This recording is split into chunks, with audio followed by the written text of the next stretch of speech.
In the 20 years since Jeff Bezos founded Amazon, the way Americans shop has been transformed, and it is still going on. Google now has same-day delivery. Target aims to be a major online retailer, and Amazon may soon have its first physical store. CBS News analyst and contributor Melody Hobson is here with more. Excited to hear about this physical store, but before we get into all of that, let's talk about Google Express, because some people haven't even heard about it in their cities, but it's predicted to be a huge game changer. It's interesting because in many ways it's a shipping service.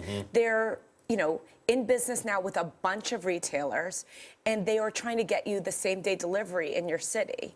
But, they're in the delivery business. That's what it comes down to. They're not in the retail business. It's not their own product or own stores.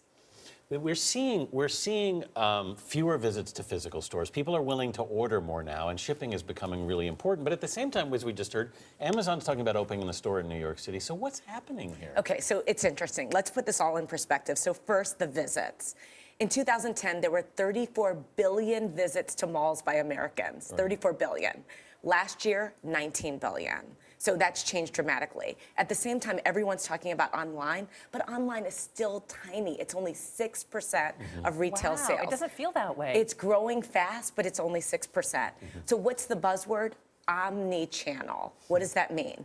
Blurring of the lines between the brick and mortar and the online to take advantage of both. Have the physical presence so you can look and touch the merchandise, but at the same time have the online, which is more efficient and convenient and cheaper.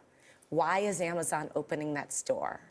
Because Fire didn't sell, and they think people need to see the phone. Yes. But maybe falsely, I always believed if they didn't have a brick and mortar, I wasn't paying that overhead. So what I was getting online was somewhat cheaper.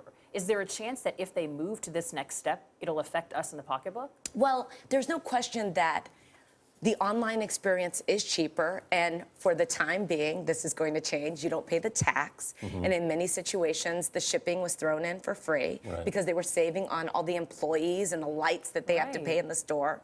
But at the same time, as I said before, these worlds are merging. So you have retailers like Nordstrom's. They're really exploiting this idea of omni-channel better than anyone else. So they have the store and the online experience. So you might go to the store, see what you want, and then still order it online. So they benefit from what is called showrooming, where you go and look around and then go online. There are apartment buildings in New York City that are literally redesigning their lobbies because they're getting so many more packages because people are ordering so much online. Target has tried to improve its shipping because this is becoming increasingly important. I mean, the game is changing here, isn't it? The game is changing. It's changing in real time. There's no question about it. The thing is, even when we're going to the physical store, it might still be shipped to us. To us, yeah. So that's this thing about omni-channel and how these worlds are coming together. That's me. I'm a showroom shopper. I'm guilty. I like to see it then order it online. I do too still, but I'm an old fogey. Also, the shopping experience is entertainment. Yeah, for a lot of people. It gives and it's them flying the something to brand do. flag too. Melody Hobson, thanks so much for being with us in the studio this morning.